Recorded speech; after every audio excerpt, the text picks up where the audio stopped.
Hey, Truth by Bella listeners, it's your girl Isabella here. Welcome back to Truth by Bella. I must be honest, I've missed this space, I've missed this mic, and I've definitely missed speaking to you guys. The last time I recorded was October 2023, so almost about 2 years ago. But you guys have been riding with me since then, and I want to say honestly, thank you. Thank you, thank you, thank you.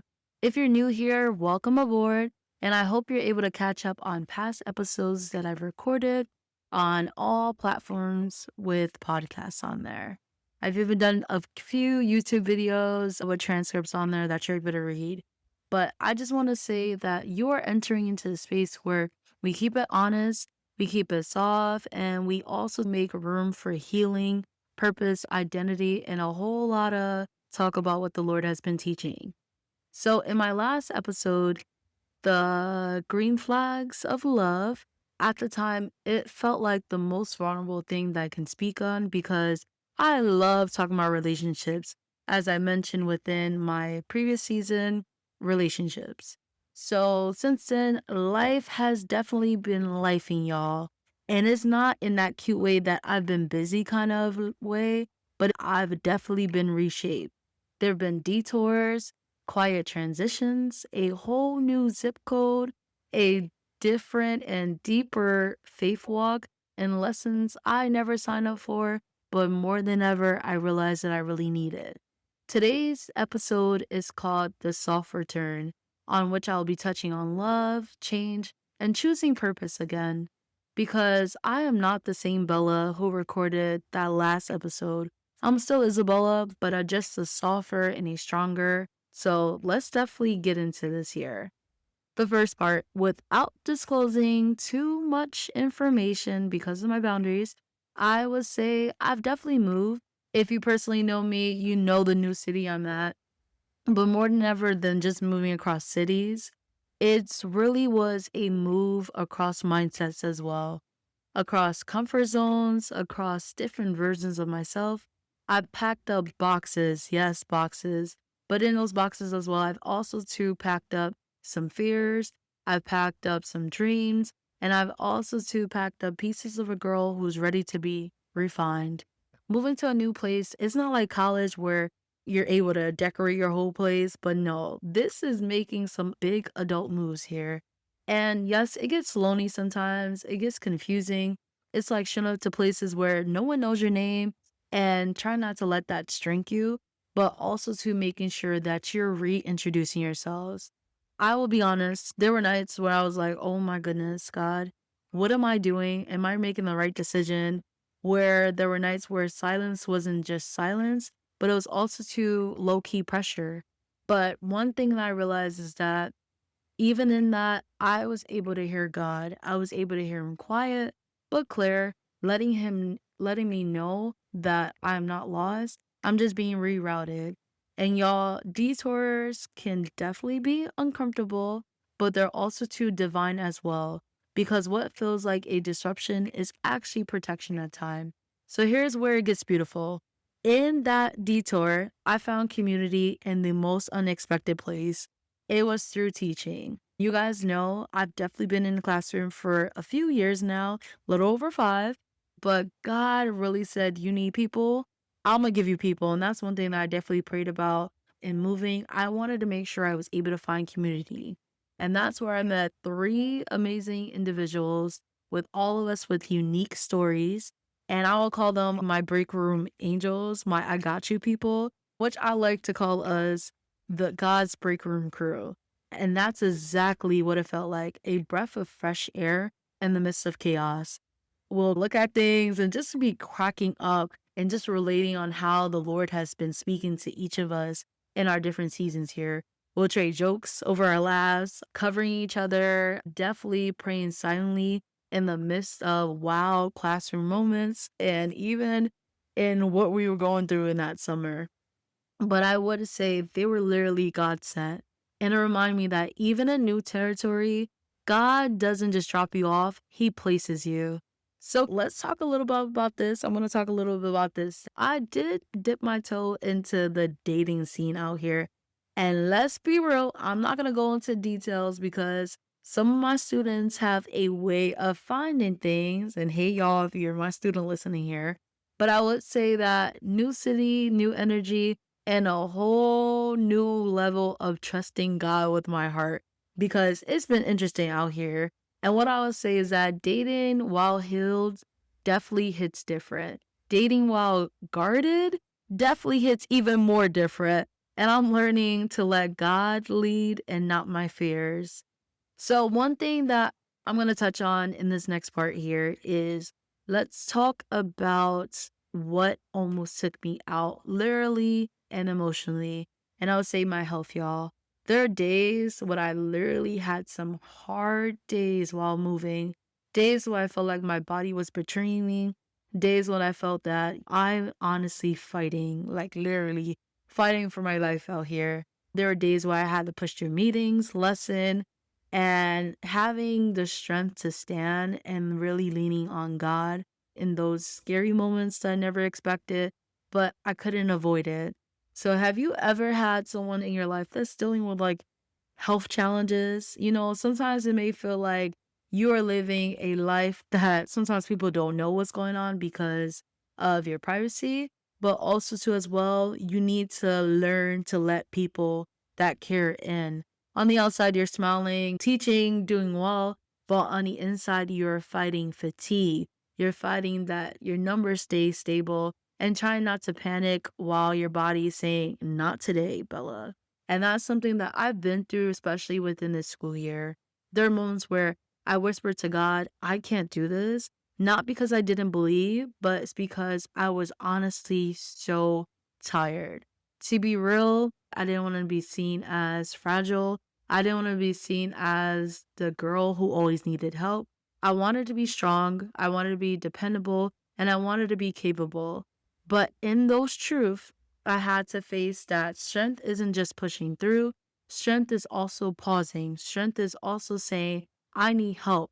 Strength is also being honest about your limits and honoring your body as a temple and not as a machine.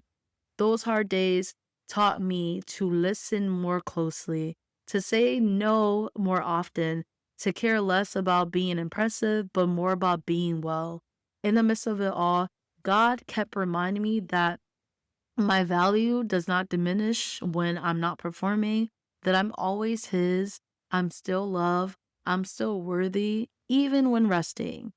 So now let me tell you that if it wasn't for my faith, I don't know how I would have made it through this past year here, if I'm being very honest with you.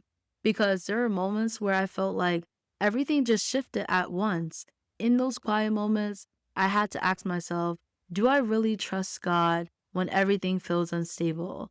And the answer sometimes is not every day, but even in those moments when I struggle, those days when I didn't have any words, those days when I felt like I didn't have the will.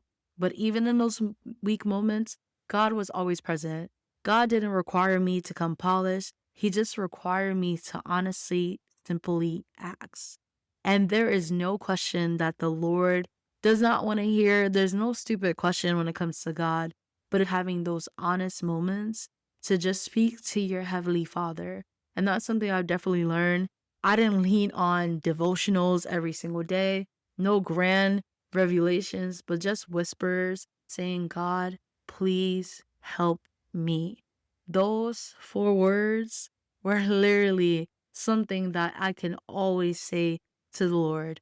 And one thing I would say is that He did. It wasn't even immediately, it was later on down the line, and Him reminding me that I am always with you. Not in ways I expected, but there are ways I truly needed. So there'll be moments where even coworkers would be like, "Hey, Isabella, I don't mind covering your class if you need to take a breather." They're in those moments where literally all I had to just survive were probably like $20 for me to get something real quick and have that peace. Or moments when I'm driving and I can just call on a friend and that friend being able to answer in that moment, that friend being able to hear me speak out my heart, how my day was, in the midst of even probably feeling panic, I'm reminded that peace is there. peace just simply washing over me in the midst of a panic. I realized that something important in this season is that faith doesn't have to be loud, it just has to be alive. Sometimes faith is a shout, sometimes it's a whisper, sometimes it's a sigh with God's name on it. But through it all, He hears it all. And that's something that I always remember. And I know that knowing this now, obedience isn't just about actions. Sometimes it's about being still. Sometimes it's about staying. Sometimes it's about surrendering again and again, even when you don't even know what the outcome may be. If there's one thing that this season had taught me, it's this. There's so much I still don't know about myself, but God is revealing it layer by layer. Remember, somebody was letting me know, like, hey, how can I learn you? And I was like, I'm a layer person. I said it in a way of joking around, but honestly, when I think about it, I am truly layered. All of us are. No one can just know you at one level, and it gets deeper and deeper from there. One of the hardest truths that I had to face in this season was how I deeply struggle by with asking help. But it's not something that comes natural for me. It's something that I haven't had the greatest experience with, especially when I was younger. I had moments where I felt like when I asked for help, they held it over my head. And one thing I didn't like, it's not that I think I'm better than other people. It's just that sometimes, in a way, I equate asking for help with being a burden. I've always been the person that people come to. I've always been the you got it girl, the strong friend, the reliable friend. And I love that about me, but it's also been a trap. Even helpers need help. Even those that are the I got it people also need moments to rest at times. I realized my pride wasn't loud, it was subtle. It will show up in ways on how I isolated myself, in ways on how I overfunction myself. It will show up in ways how I never gave people the chance to be there for me the way that I'm there for them. But God's been gently confronting me with this question: why do you think that you had to carry it all? And my answer is I don't know. Maybe it's the fear, maybe it's the control, or maybe it's just a habit. But I'm learning to honestly receive and not just give. I'm learning to allow people to be my mess at times. I'm learning that vulnerability isn't a weakness, but it's an invitation for connection. And let me tell you, teaching this new generation, that's a whole bunch of different lessons I'm learning within the classroom. These students I've been working with, they're bold, they're curious, and quick to challenge you. I realize that they're deeply in need of someone who sees them. They've definitely taught me to soften my tone, even when I'm frustrated, to listen more than I speak, to adapt and not just expect. And they've shown me that what they crave isn't perfection, but presence. And speaking of presence, let me tell y'all this funny moment I had in my classroom. One day I'm teaching, and one of my students comes up to me all excited, was like, "Oh my God, Miss B, I found you on YouTube." And I was like, huh? Another student was like, "Yeah, Miss B, oh my God, you're famous." I'm like, what are these kids talking about? And at the moment, I realized they done found Google. So it turns out that one of my students had gone into a deep dive where they discovered that I have Truth by Bella, that I'm a writer for Godly Today. They were so shocked. Not because I was ashamed of everything, but I was like, who told y'all should be Googling me, especially during class time or during exam time? One of my students came up to me and she was sharing how she loved my episode Green Flags of Love. So if you haven't heard that one, go into it. Another student came up to me on how she loved the episode Pushing Yellow to Red. One of my boy students told me, nah, Miss B, in the purpose episode, you was really speaking. It was like, nah, you was really speaking them gems there. And I was honestly floored because I was like, y'all are really listening? I need y'all to make sure y'all listening to the math and science that I'm teaching y'all. But honestly, it really warmed my heart. It reminded me that this gift of my voice still matters. That even when I feel like my audience was gone or my momentum had died, the seeds I planted were still blooming. And you never know who's watching, who's listening, or being touched by just you being real. And that to me is the power of purpose. Now, this is the part that gets me emotional. Purpose doesn't always feel pretty. Sometimes it feels like sitting in the dark and still choosing to show up. Sometimes it feels like silence.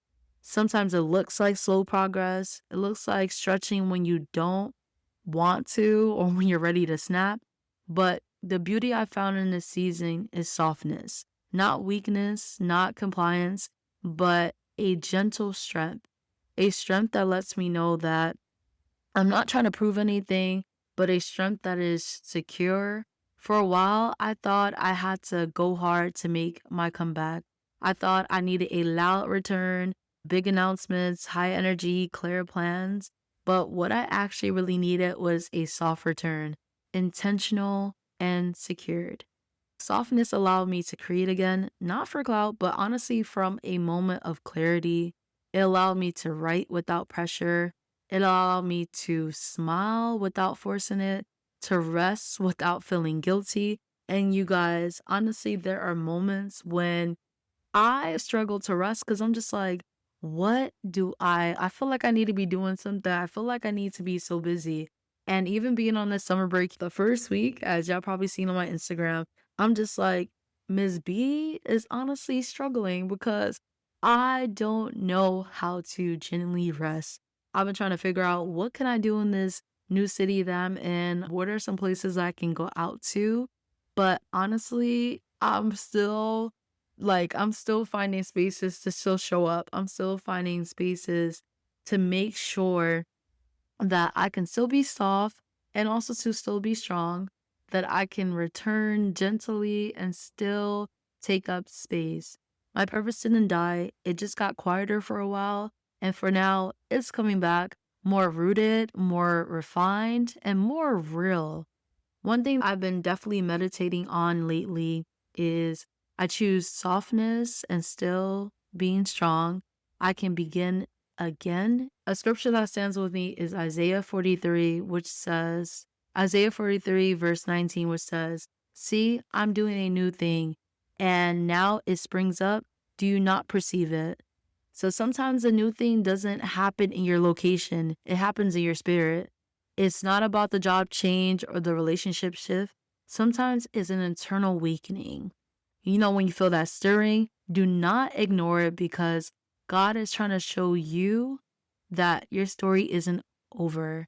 It's just starting off, as I would like to say, a softer chapter. I want to bring y'all into something I'm going to be adding into my new podcast moving forward, and that's Bella's break room moment. Before I close out, let's have our break room moment, just like I will have my crew, a little truth to sit with you as you go about your day. As I've stepped into this new chapter from last year into this year, I've come to realize something simple but powerful, that God's plans always come through. Even before I move, even before the changes start unfolding, I remember these quiet confirmations that it's time. It's time to trust. It's time to go. And now, standing on the other side of that leap, I see why. Everything didn't make sense back then, but literally, God never misses. In those moments of pause or wondering, or is this it? I want you to remind you to always listen. Listen to those peace that you feel, listen to those thoughts that the Lord is speaking to you. Listen to that nudge that doesn't feel like noise. When it's time, God will honestly carry you step by step. So make sure to take your break and do not lose your belief. Thank you, especially for holding this space with me today. Thank you for being here. Whether you listened to this before, and this is your first time pressing play, I pray that this episode speaks to your season. I pray that it gives you insight that if she can get through it, I know I can as well. And I pray that you have learned something. If this episode spoke to you, I'd love to hear from you. Tag me, DM me, and please make sure to keep me in prayer. Let me know how God has been softening you and strengthening you. There is so much ahead, more stories, more healing, more truth, And I cannot wait to walk with you guys in this new chapter, which I would call the Detour Diaries, as I'm speaking on my podcast here for this season. Until next time, you guys, stay grounded, stay honest, and most of all, make sure you stay close to God. Have a blessed day, y'all. Love you. And don't forget to subscribe and share this episode with someone that can be blessed with it.